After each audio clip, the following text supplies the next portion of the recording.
Hi guys, so I'm here with a really great video today, and it is the collecting or hoarding makeup tag that was created by Amber F here on here.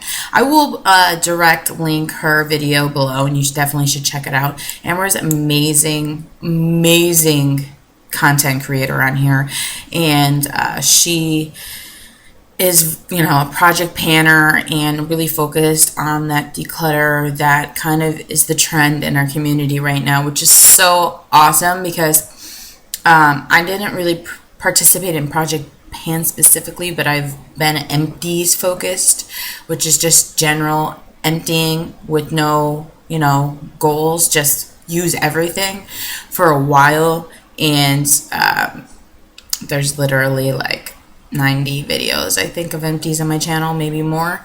I haven't even put them all in the playlist. I'm probably missing some, so just go to my videos, push empties, and friggin' they'll all come up. There's probably over 100. So I wanted to support her by doing this, and also I haven't really read all the questions through. Forgot pretty much what she was talking about, which is good because it'll be totally natural in my own take. So let's get started. Number one, what's my first memory associated with makeup? This is awesome. My mom had a vanity in her bedroom, and it was gold. It had a mirror and a little chair, and she had like an old-fashioned telephone on it, like that you put your finger in the number to, do. I don't know if you guys know what I'm talking about.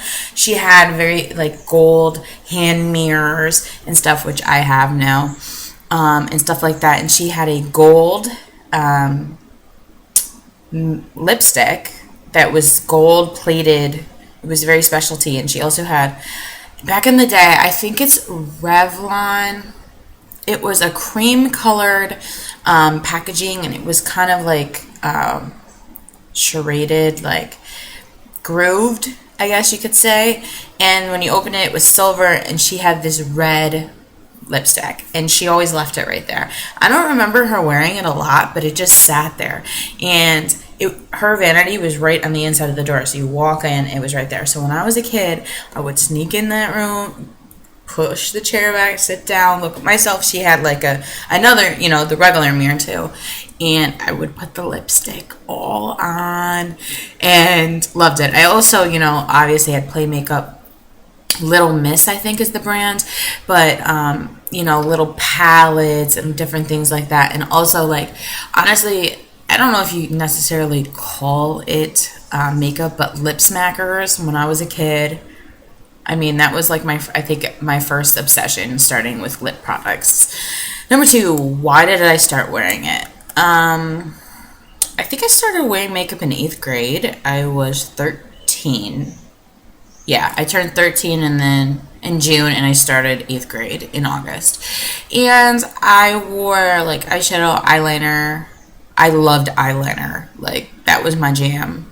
And stuff like that. And I started wearing it just because I wanted to express myself, to be honest. A lot of my friends didn't even wear makeup, and my mom let me wear it because I didn't overdo it. And I wore glasses then. I didn't wear contacts till I was 16.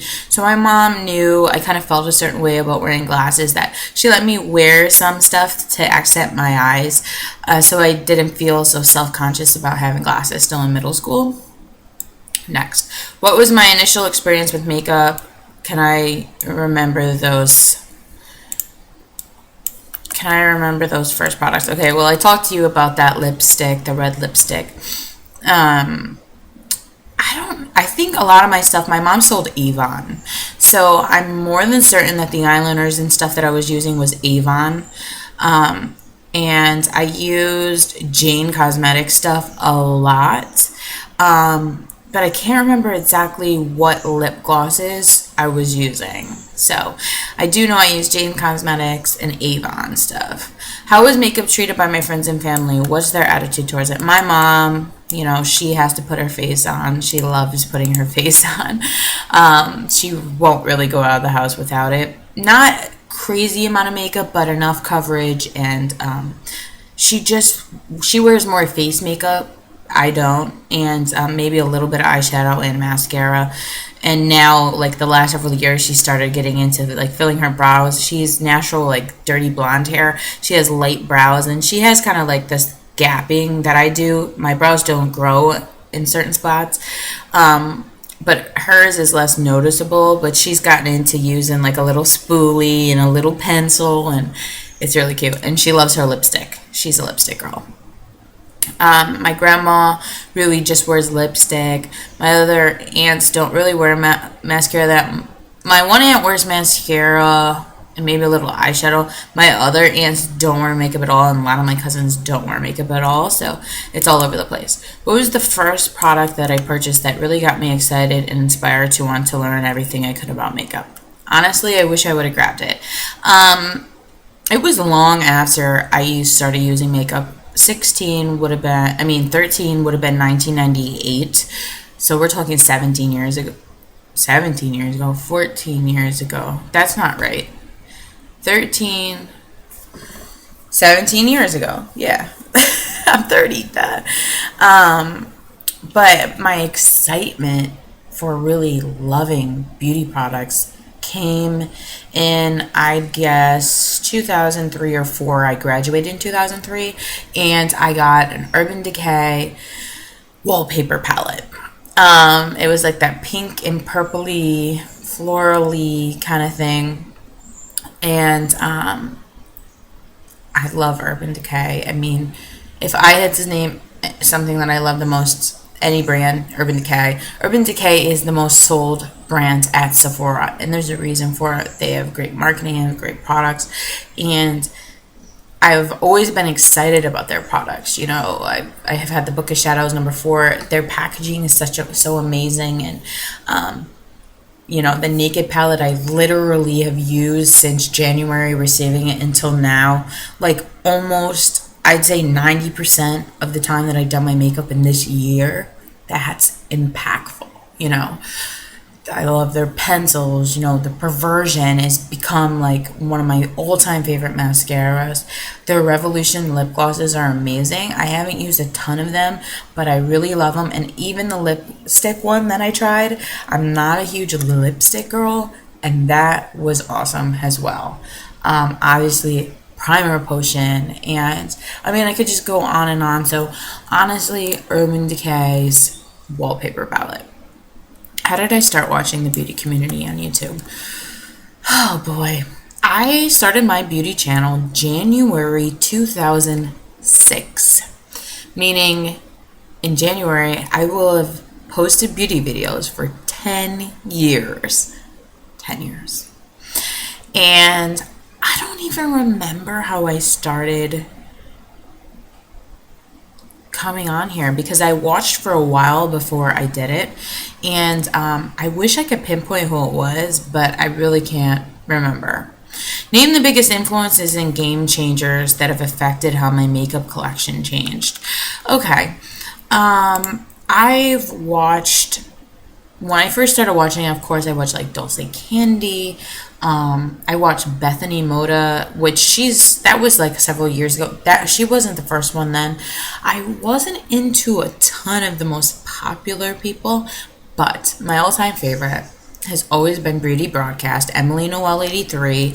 I've watched her for as long as she's been on. I'm pretty sure maybe a year after she started. I think she said she started 2007, so maybe in 2008. That's like, I've watched her 7 years. I've watched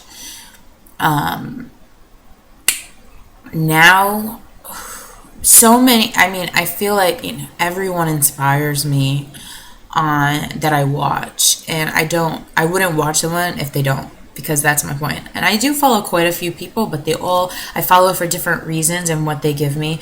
And honestly, like sometimes I'll watch certain videos at certain times because it makes my mood better, or I'm in a rut where I'm like, I need to change my look, or I need to refocus and figure out what project I'm going to do. That's kind of where I'm at right now. I'm trying to determine what my next project's going to be. So I've been watching a bunch of people that, you know, Emily R, Courtney, Meg's Makeup, Lauren May Beauty. I love her channel too. Obviously, Amber F, Paige, you know, just a bunch of people. Everyone's inspired and impacted me, you know. But she'll get me to buy some stuff sometimes. But it's not excessive. I really don't have a shopping problem. I'm very thankful for that. Am I proud of my collection? Do I feel comfortable showing to my family and friends? I don't really have a big collection anymore. I've been kind of in this mindset for several years of using things up and also purging. And also, I've done EDIB, and I have done so many swaps on there and gotten rid of so many things. And passed on so many things and given so many things to my friends that my collection is probably maybe a fifth of what it used to be, which is amazing. How would I feel if my collection was destroyed? Relief, anger, sadness, joy. I would be sad. I mean, I don't need these things, but there's just such joy that I get just to pretty myself, even though I know that I'm already pretty without it. Just doing it, going through the motions, and that's why I love being a woman so much, because guys, like, even my boyfriend, like, God, like, you have to go through all this, like, shave your legs and your face, skincare, and this and that and this and that, and your hair, and I enjoy doing those things. Like, once, of course I complain, oh my gosh, it takes so long to blow my hair out, you know what I mean? But I enjoy doing it. It's therapeutic to me. I don't know if you guys feel that way. And I would feel sad to lose these things, but they don't define me. No material object does. What do I want out of my makeup collection? Has my style changed since I started collecting? 100%. I rather have a few quality products than a bunch of things that I don't really use that were cheap and I just got them. And I think a lot of us do that. Ooh, it's $1. It's $2. Oh, I'll just get it, and I'll get every color. I've done that a few times, not necessarily all the time, but I've grabbed a lot of things, especially at the Dollar Tree, that I knew I wasn't going to use, and then I end up just buying it, trying it twice, not liking it, and passing it on. Granted, it's $1, but those dollars add up. I've wasted a lot of money at the Dollar Tree. I realize that, and I try to avoid going there as often. And if I do, I don't buy makeup. Last thing. Is my makeup a huge part of my identity? Am I the one who's always the most enthusiastic about makeup, the know-it-all when it comes to products? This is a really hard question. I don't find that makeup is a part of my identity because I pretty much look the same with or without makeup. Of course, obviously, I don't even have concealer on right now. I don't have any face makeup on. I literally have eyeshadow, mascara. That's what I have. And I have Fresh Sugar Rose. That's what I have on. I tried to do something very natural, especially for this video. So I don't think it really... I still am the same person with or without makeup, and yes, I'm very enthusiastic when it comes to makeup, and not necessarily a know-it-all, because I just really don't care about the newest products, and I've never been someone to spend a ton of money on makeup. I don't go and spend $200-300 on Sephora, and if you do, that's fine, good for you. It's just never been me. I've had the means, I just haven't wanted to, because I couldn't justify it knowing that I had all this other makeup to use. So I've always been in this mindset of use it up, purge, declutter, and such. But makeup is just such a fun aspect of being a woman. I really find that, because no matter what style you have, what color eyes you have, shape face you have, anything, there's always something that you could do, even the simplest thing, that will just highlight your best features and bring out your beautiful face. So that's why I love makeup. So I hope you guys enjoyed this. I know this was long, but it was kind of like a psychology of makeup, history of makeup, my life and makeup, and I think it was really interesting. So I would love to know what you guys think about this, and I will talk to you later.